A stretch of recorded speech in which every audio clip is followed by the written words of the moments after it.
There comes a moment in every life when you pause, even briefly, and wonder, how did I become who I am today? Not in a dramatic way, not in a life falling apart way, but in a quiet, honest moment where you realize you have been shaped, molded, and rearranged by expectations, routines, and habits you never consciously chose. You see, losing your true self is not a sudden collapse. It is a gradual slipping away, quiet and unannounced, like sand falling through open fingers. A small compromise here, a silenced emotion there, a boundary ignored, a dream postponed, a truth swallowed to keep someone else comfortable. And over time, you begin to drift, not because you are weak, but because life has a way of pulling you into everything except yourself. Most people never notice this drift. They simply wake up one day feeling disconnected, uncertain, like they are living a life that does not quite fit, but cannot explain why. Today, we are going to look at the habits that create this quiet disappearance of the self, not to judge them, but to recognize them, so you can reclaim the parts of you you did not realize you had abandoned. These are the 6 habits that quietly destroy your true self. Number 1, the habit of pleasing everyone. There is something strangely exhausting about the habit of pleasing everyone. At first it feels like kindness, warm and genuine. But slowly it becomes something else entirely, a quiet and ongoing betrayal of yourself. People-pleasing turns you into a full-time emotional technician. You monitor everyone's reactions. You adjust your tone. You apologize for things you never needed to apologize for. You say yes to requests that every part of you wanted to refuse. You become so focused on keeping the peace around you that you never notice the conflict growing inside you. No one ever teaches you how to do this. No one hands you a manual titled, "Congratulations, here is how to ignore your own needs." You learn it little by little. You learn it from childhood, from environments where approval felt like safety, from experiences where being agreeable made life easier for everyone except you. The danger is that the more you shape yourself to fit what others want, the less recognizably you become to yourself. It is like trying on so many costumes that you forget which one is actually yours. When you spend years shaping your identity around what others expect, something interesting happens when someone asks you, "What do you want?" You pause. Not because the answer is complicated, but because it feels unfamiliar, almost forbidden. Trying to keep everyone happy is impossible. People change their minds. People change their moods. Sometimes people disapprove for reasons that make absolutely no sense. Trying to maintain their approval is like trying to hold water in your hands. No matter how gently you try to contain it, it still slips through. Here is the uncomfortable truth. The more you chase approval from others, the more you unintentionally teach people that your boundaries are flexible. You teach them that your needs can wait. You teach them that your voice can be quieted, not because they are cruel, but because you have trained them to expect it. People-pleasing does not just hide your true self. It slowly erodes it. It teaches you to dim your voice. It teaches you to soften your needs. It teaches you to live in the background of your own life. But the world does not need a smaller or quieter version of you. It does not need a version of you that exists only to keep the peace. It needs the version that is real, the version that is honest, the version that does not twist itself in pain just to keep someone else comfortable for a moment. Real connection begins the moment you stop trading authenticity for acceptance. Because when you stop pleasing everyone, you finally discover the people who value you for who you truly are. Not the version that performs, the version that breathes. Number 2, the addiction to distraction. There is a curious truth about modern life. We are more connected than ever, and yet profoundly disconnected from ourselves. People think distraction is harmless, just a way to pass the time. But distraction is not passive. It is consuming, and what it consumes is you. Think about it for a moment. The average person checks their phone before their eyes have even fully opened. They scroll through the world before they have even returned to their own. And we call this normal. But it is not normal. It is noise disguised as necessity. You see, distraction is not simply entertainment. It is escape. We don't turn to our screens because they enlighten us. We turn to them because they shield us from the thoughts, feelings, and questions we don't quite know how to face. In many ways, distraction is the modern-day blanket, pulled over the head to avoid the monsters in the dark. Except now, the monster is usually just an uncomfortable truth, knocking gently on the door of your awareness. Here is something you may not have considered. Silence has become threatening because silence is honest. In silence, you can hear your loneliness. You can feel your anxiety. You can sense the gap between who you are and who you pretend to be. And so, to avoid this meeting with the self, people drown their inner world in the endless river of stimulation. The problem is not that we have tools. It's that the tools now have us. Every notification is a tug at your attention. Every app is designed to steal your time, the way a pickpocket steals a wallet, smoothly, silently, without you noticing, until much later. And the real tragedy is this: your true self lives in the moments you keep avoiding, the quiet moments, the bored moments, the reflective moments. Those are the spaces where the inner world begins to bloom. Without them, you become a stranger, wandering through your own life. Let me put it another way.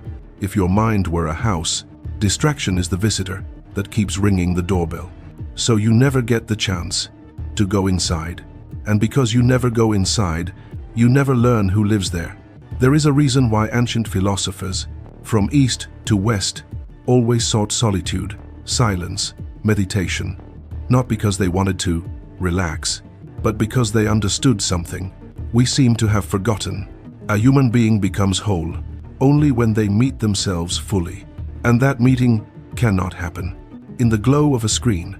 It happens in stillness, the quiet, unhurried moments where your mind finally exhales and says, there you are.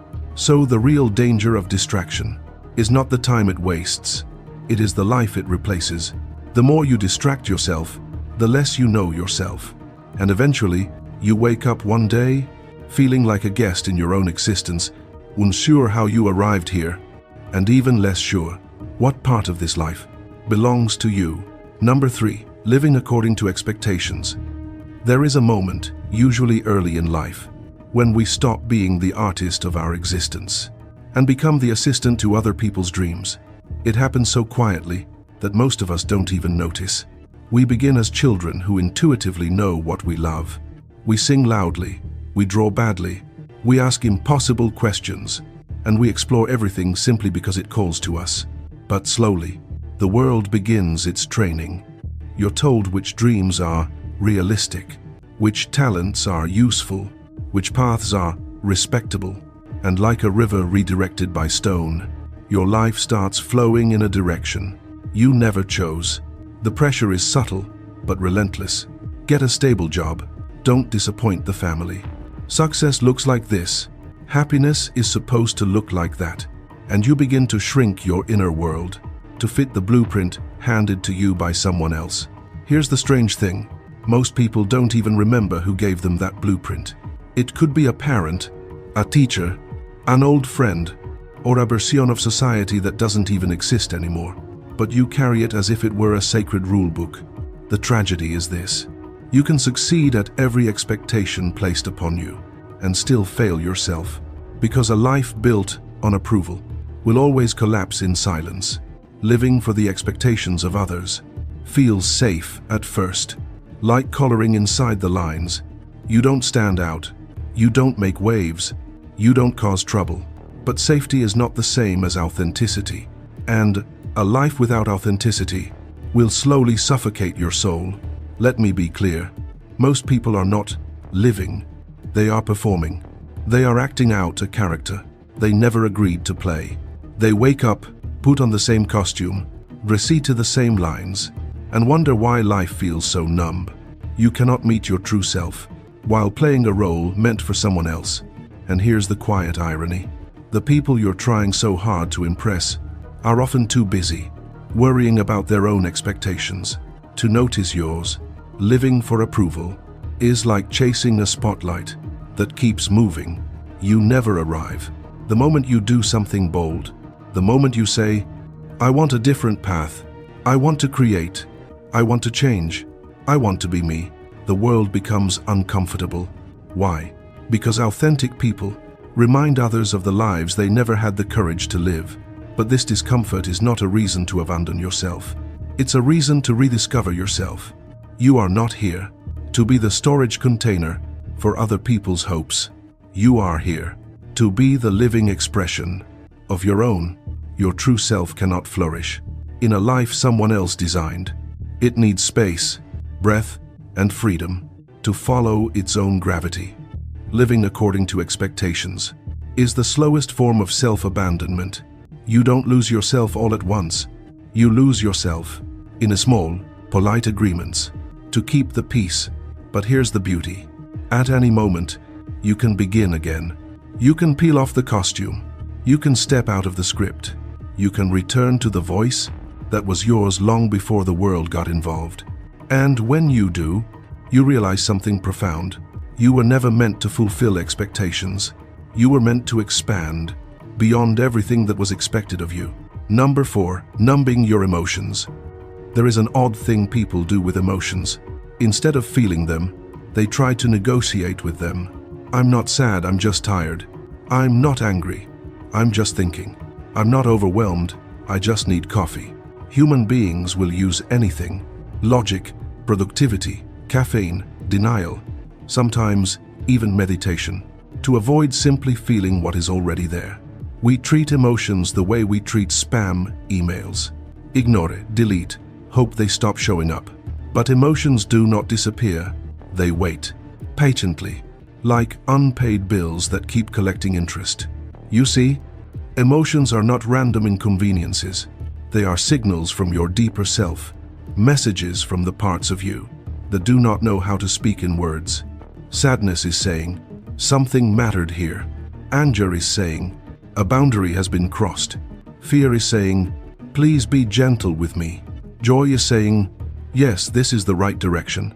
When you numb the uncomfortable emotions, you numb the meaningful ones too. You cannot selectively numb the soul. If you shut the door on pain, you shut the door on joy. If you silence grief, you silence love.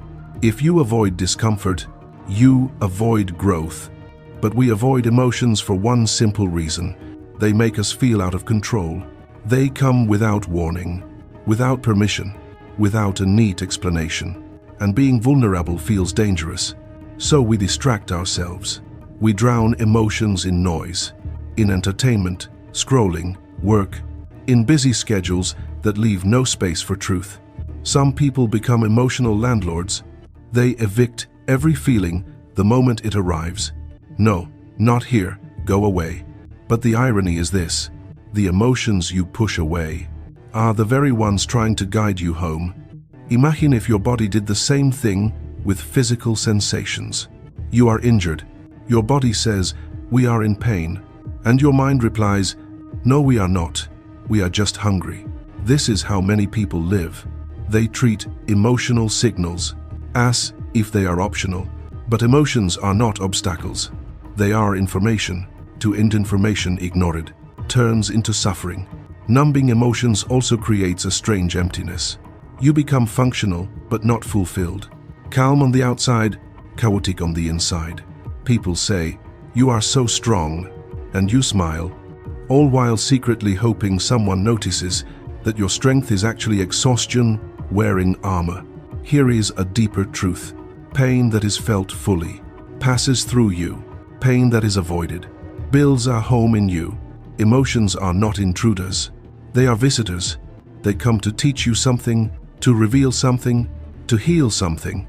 Let them in. Offer them a seat. Listen to what they are trying to say. And when they are ready, they will leave. Not because you forced them out, but because they finally delivered their message. This is how you reclaim your true self. Not by avoiding your emotions, but by allowing them to become the bridge back to your inner world. Because the moment you stop running from what you feel is the moment you stop running from who you are. Number 5. Pretending to be smaller than you are. One of the most common ways people lose their true self is by shrinking it. Not because they want to, but because at some point they learned that being fully themselves made someone else uncomfortable. Maybe they were told their dreams were unrealistic. Maybe someone laughed at their confidence. Maybe they succeeded at something and immediately felt the weight of other people's envy. So they began to dim their light, to as if brightness was something to be ashamed of. Shrinking yourself is a strange kind of survival strategy. It feels safe. You blend in. No attention, no judgment, no risk. But there is a cost. When you pretend to be smaller than you are, you begin to forget how big you were meant to be. Many people spend their lives apologizing for their strengths. They say things like, "Oh, it is nothing. I just got lucky."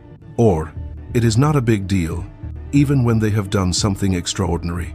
We have been conditioned to believe that humility means hiding ourselves. But real humility is simply knowing the truth of your abilities without needing to brag or pretend they do not exist. Being small is not humility. It is fear wearing politeness. Think of it this way.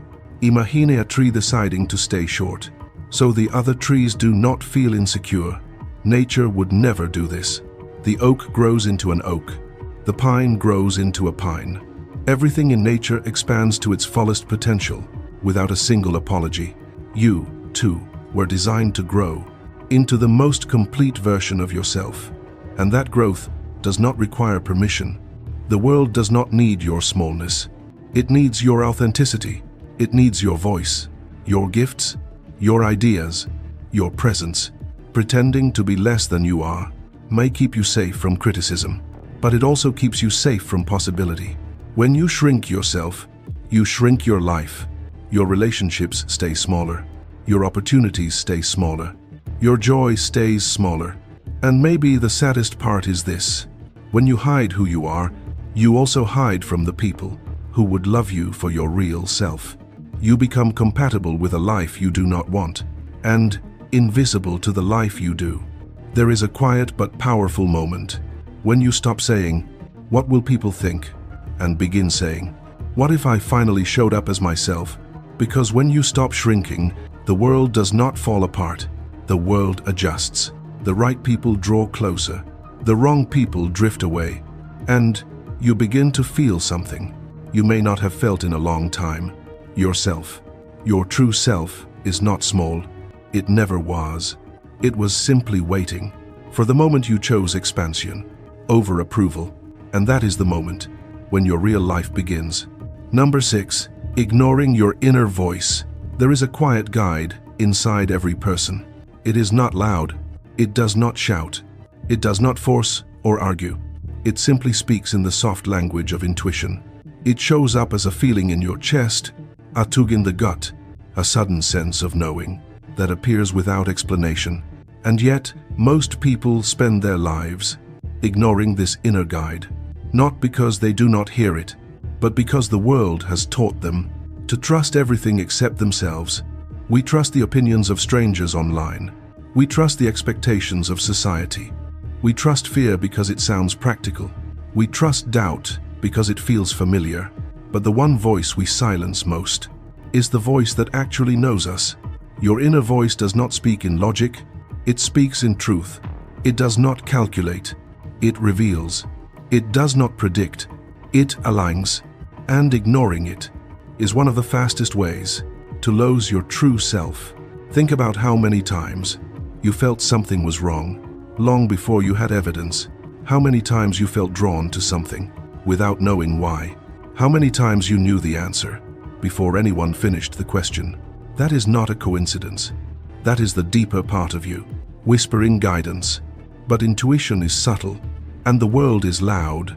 The world says, be realistic, follow the rules, do what everyone else is doing, do not question too much, do not dream too big. And so you override your inner knowing with the noise of collective belief. Ignoring your inner voice feels safe at first because it keeps you aligned with the crowd. But safety and truth are not the same. When you silence your intuition long enough, it does not disappear. It simply becomes harder to recognize. And eventually, you stop trusting yourself altogether. You begin to ask others what you should do. You wait for permission. You hesitate even when the right path feels obvious. Your decisions become echoes of other people's expectations. And, without realizing it, you become a stranger in your own life. But here is the beautiful thing. Your inner voice never abandons you. It waits, patiently, quietly, like a lighthouse that continues to shine.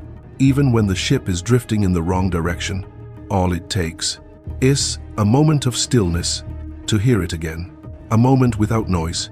A moment without distraction. A moment where you turn inward instead of outward. Your intuition was not given to you by accident. It is the most ancient part of your intelligence. It comes from experience, from subconscious pattern recognition, from wisdom older than any opinion around you. Listening to your inner voice does not mean you will avoid mistakes. It means your life will finally begin to feel like yours.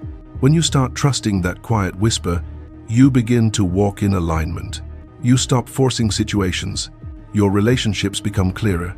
Your choices feel more honest. Your path becomes more authentic. Ignoring your inner voice destroys the true self. But listening to it awakens the self you thought you had lost.